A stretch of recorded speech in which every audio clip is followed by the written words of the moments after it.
안녕하세요, 블록조이입니다. 오늘 영상에서는 NFT에 대해서 알아볼 건데요. 수많은 암호화폐들만 가득하던 칙칙한 블록체인 세상을 다채롭게 만들어준 NFT는 2014년 처음 등장하였고 2021년 여기 화면에 보이시는 BAYC라는 유인원 NFT를 기폭제로 하여 한동안 전성기를 맞았습니다. 하루에도 수백 수천만 원씩 상승하는 NFT가 부지기수였고 실제로 NFT 투자를 통해 부자가 된 사람도 많았습니다. 그러나 2022년 중순부터 슬슬 NFT의 가격이 떨어지기 시작했으며 사람들의 관심도 차차 줄어들었습니다. 그러나 여전히 NFT는 코인과 함께 블록체인 생태계를 구성하는 필수 요소입니다. 어떤 NFT든 일단 NFT면 무지성 구매를 하는 NFT 붐이 가라앉으며 사람들은 정말 NFT의 진정한 역할이 무엇인지에 대한 고민을 하기 시작했고 다양한 형태의 NFT가 나오기 시작했습니다. 그렇다면 이러한 NFT는 무엇이고 왜 한때 사람들이 열광했는지, 그리고 NFT 붐이 가라앉았음에도 불구하고 여러 대기업들이 관심을 가지는 이유는 무엇일까요? 한번 같이 알아보시죠. NFT는 Non-Fungible 토큰의 줄임말입니다. Non-Fungible이란 대체 불가능이란 의미를 가집니다. 따라서 NFT는 대체 불가능한 토큰을 뜻하며 자신만의 고유성을 가진 토큰입니다. 그런데 여기서 토큰이라는 말이 조금 어색하게 들리죠? 분명 NFT는 이런 이미지들인데 왜 토큰이라고 부르는 걸까요? 토큰의 본래 의미는 징표 혹은 상징이라는 뜻에서 나왔습니다. 대체 불가능한 토큰이라는 말에서의 토큰은 대체 불가능한 징표의 비슷한 의미입니다. 명품 인증서, 품질 보증서 이런 의미인 거죠. 예를 들어 여기 BAYC라는 NFT가 있습니다. 현재 최저가 1억에 가까운 가격을 하고 있는 대표적인 NFT죠. 참고로 여기 보이는 8817번은 약 50억에 가까운 가격에 팔렸습니다. 아무튼 여러분이 보시는 BAYC의 이미지는 그 자체만으로는 NFT가 아닙니다. 이 그림에 붙어있는 징표, 비유하자면 정품 인증서가 NFT의 본질이죠. NFT는 각자의 ID 번호가 부여되어 같은 종류의 BAYC NFT더라도 다 다른 인증번호가 존재하는 것이죠. 그렇기 때문에 제가 가진 NFT와 여러분이 가진 NFT는 다른 NFT입니다. 몰래 여러분이 가진 NFT랑 제가 가지고 있는 NFT랑 바꿔치기를 하면 금방 들키겠죠? 반대로 여러분들이 이전 영상에서 봤던 토큰은 Fungible 토큰으로 대체 가능한 토큰이라는 의미입니다. 제가 가진 1BTC의 코인과 여러분들이 가진 1BTC의 코인은 완전히 동일한 가치를 가집니다. 저랑 여러분들이 이 토큰을 바꿔 가져도 전혀 상관이 없다는 말이죠. 화폐와 같습니다. 제가 가진 1000원과 여러분이 가진 1000원은 서로 바꾸어도 차이가 없는 것처럼요. NFT는 단순한 이미지 말고도 다양한 형태로 존재할 수 있습니다. 동영상일 수도 있고 음원일 수도 있습니다. 아니면 그냥 텍스트일 수도 있는 것이죠. 그냥 어떠한 파일에 NFT라는 스티커를 붙여서 고유성을 부여하는 개념이에요. 중요한 것은 NFT는 특정한 형태에 한정되는 것이 아니라 어떠한 디지털 파일이든 고유성을 부여해주어 가치를 가질 수 있게 만들어준다는 개념입니다. 원래 디지털 파일은 쉽게 복사되는 대체 가능한 자산이자 무제한 복제 가능한 자산이었기 때문에 가치를 가지기가 어려웠습니다. 물론 저작권이란 개념이 있으나 이는 법적으로 부여할 개념일 뿐이고 누군가가 파일을 복사해서 가져가는 것을 물리적으로 막을 수 없으며 복사본과 원본의 차이도 존재하지 않게 됩니다. NFT는 이러한 문제를 해결해 줄 수 있습니다. NFT의 형태 말고도 NFT의 기능에 따른 종류를 나누어 볼 수 있습니다. 첫 번째로 예술품 NFT가 있습니다. 뉴스에서 수천억에 팔린 NFT에 대해 접해보신 적이 있으실 텐데요. 어떻게 누구나 복붙할 수 있는 디지털 파일이 이렇게 비싼 가격에 거래될 수 있었을까요? 앞서 언급드렸듯이 NFT는 디지털 파일의 고유성을 부여해주는 진품 증명서와 같습니다. NFT의 이러한 특성은 희소성을 가진 예술품의 특성과 너무나 잘 맞았고 이에 따라 특정한 디지털 이미지도 가치를 가질 수 있게 되고 거래를 할 수 있게 됩니다.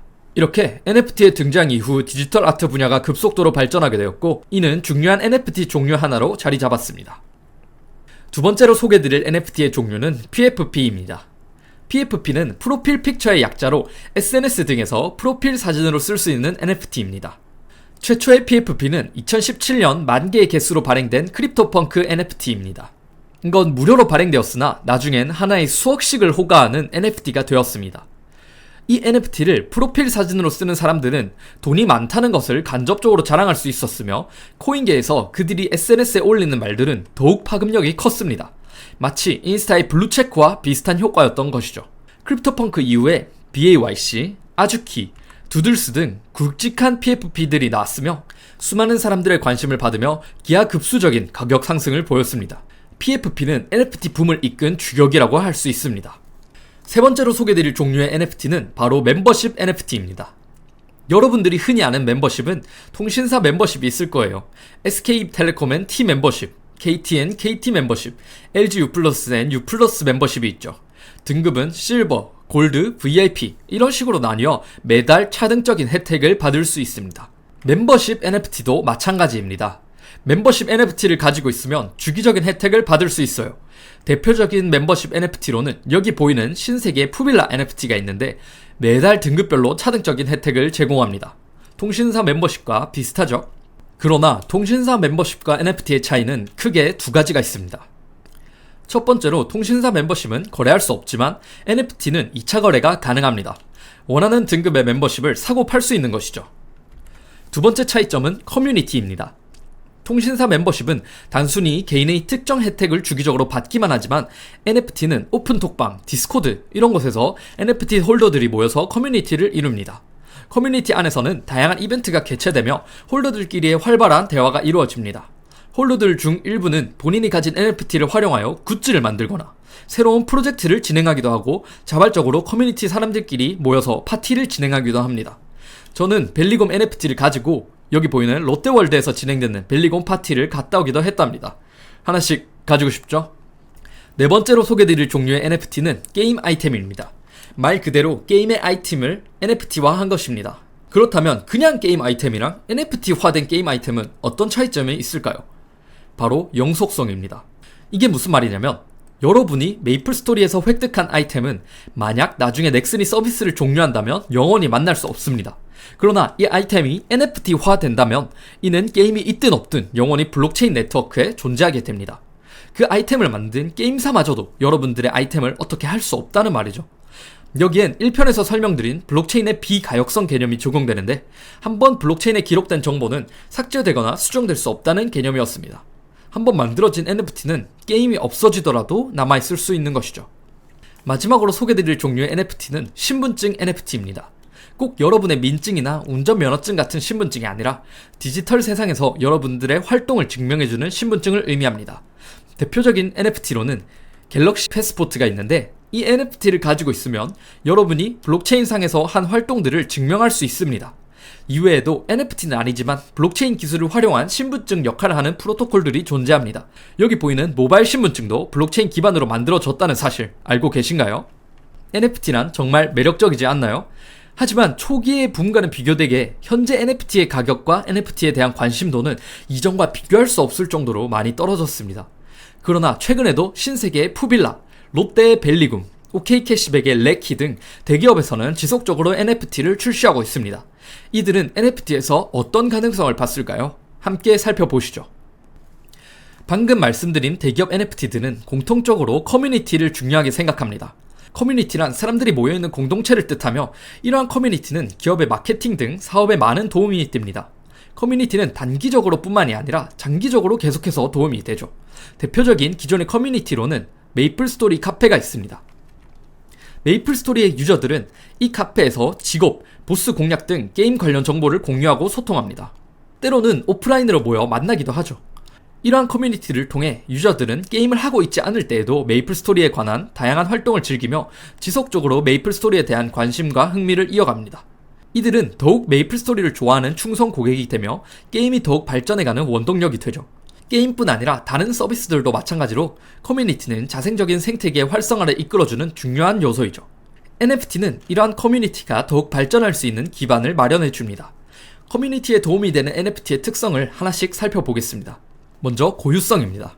NFT는 고유성이 있기 때문에 동일한 NFT가 2개 이상 존재할 수 없습니다. 따라서 특정 NFT를 가지고 있는 사람은 한 명밖에 있을 수 없고 이는 디지털 세상에서 여러분의 신분을 증명해주는 방법이 될 수 있죠. 익명성을 기반으로 하는 대부분의 커뮤니티에서 현실에서의 본인을 드러내지 않고도 자신임을 증명할 수 있기 때문에 커뮤니티에 최적화된 기능이라고 할 수 있죠. 특정 NFT를 프로필 사진으로 등록하는 것만으로도 여러분들이 누구인지를 보여줄 수 있습니다. 두 번째는 투명성입니다. 투명성은 누군가의 활동이 블록체인에 모두 기록되어 누구나 투명하게 확인할 수 있다는 것입니다. 이 특성은 사실 1편에서 설명드린 블록체인의 특성입니다. NFT도 블록체인을 기반으로 하는 기술이기 때문에 동일한 특성을 지니고 있습니다. 투명성이 커뮤니티에 도움이 되는 것은 커뮤니티 구성원이 커뮤니티 발전을 위해 기여한 기록들을 모두 확인하고 이에 대한 보상을 쉽게 제공할 수 있기 때문입니다. 이 보상에는 기업이 제공하는 보상뿐 아니라 커뮤니티 자체적으로 제공하는 보상들도 포함됩니다. 세 번째는 상호 운용성입니다. 상호 운용성 또한 1편에서 설명드린 블록체인의 특성 중 하나입니다. 상호 운용성은 한 서비스에서 사용되는 요소가 다른 서비스에서도 사용될 수 있다는 것입니다.